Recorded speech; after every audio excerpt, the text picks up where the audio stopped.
Resident Evil 2 Remake. We do it. If you know the Resident Evil series and are a fan of it, then you would know that these words were uttered by Yoshiaki Hirabayashi, the director of the Resident Evil 2 Remake, to announce that the game was in full production. While these words were said in 2018, 1 year later, in January, the game would be released to be acclaimed by all audiences. Resident Evil 2 Remake received a 93 on Metacritic, a 9 from IGN. It was also nominated for Game of the Year at the Game Awards, and has actually won the Ultimate Game of the Year at the Golden Joysticks. And also currently holds a 95% overwhelming positive reviews on Steam. While it feels weird to talk about Resident Evil 2 Remake before talking about the Resident Evil Remake that came out in 2002, it feels right to talk about Resident Evil 2 Remake as it was one of my favorite games of 2019.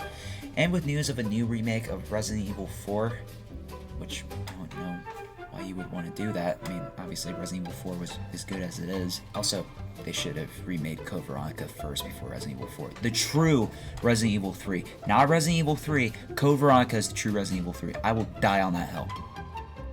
If you haven't played Resident Evil 2, well, let me tell you how it all goes down. Taking place after the events of Resident Evil in 1996, the infamous T-Virus, the same virus that turned all those people into zombies, breaks ground and transforms the denizens of Raccoon City into the undead. Unfortunately for our two protagonists, Leon S. Kennedy and Claire Redfield, they end up in the wrong place at the wrong time.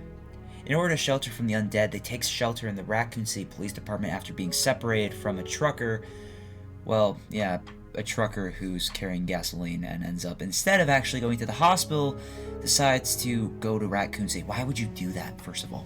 Trying to uncover a route out of Raccoon City, they both must explore the station depending on who you choose to play as, battling the terrors of the station while also solving some seriously complex puzzles. Seriously, who designed this? However, the story is truly a treat, and while the remake has changed some aspects of the original, it still remains faithful to the original and even adds new stuff to trip up even the most veteran of Resident Evil players. And if you're interested in good stories, then go check out this game. Of course, a Resident Evil game isn't a Resident Evil game without its monsters. I mean, what is it then? Resident Normal? And what's a Resident Evil game without its staple monster, the zombies? Zombies in this game are of different variations, which mean they look entirely different and have, different clothing, different looks, so that way it's not the same zombie every time. Zombies in this game groan and shamble like wind-up toys. Not only that, but when you shoot their limbs enough, the disgusting squelch and tear as the limb falls is, disgusting. Then you have the other monsters that you can find in the game, such as the infamous lickers and their inhumanly long tongue. We can't forget the big bad main star of the show, Mr. X. Upon reaching the game's second act, the invincible pursuer will chase you down to the ends of the earth just to crush your skull. But if you lose him, you can hear his footsteps echo throughout the halls of the RPD. And his theme music?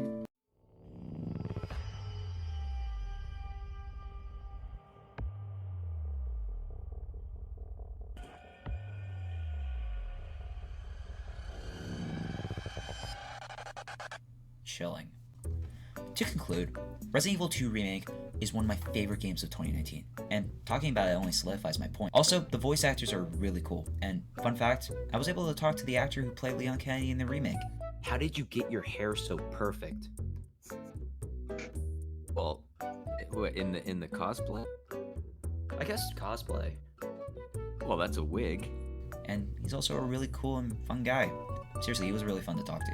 He was he was, honest to God, like one of the coolest people I've ever talked to. One of the coolest things I've ever done. If you want to try this game out, I highly recommend you play it. It's good price on the Steam store, and a lot of fun to play. I mean, really, there's a high amount of replayability. It looks amazing. Honestly, I recommend you play it if you can. It's also worth noting that the amount of dedication and love that the developers have put into this game, Capcom has put into this game, it shows heavily in this game. But, also, if you do like Resident Evil 2 Remake, I also recommend you try Resident Evil 7 as well as Resident Evil Village after 7 because, that's a continuation of the plot. But seriously, they're really good games. I highly recommend them. And I'm glad I was able to actually get this opportunity to talk about Resident Evil 2 Remake because it was the one game that got me into the franchise and actually made me a huge fan of the story as well as everything they were talking about.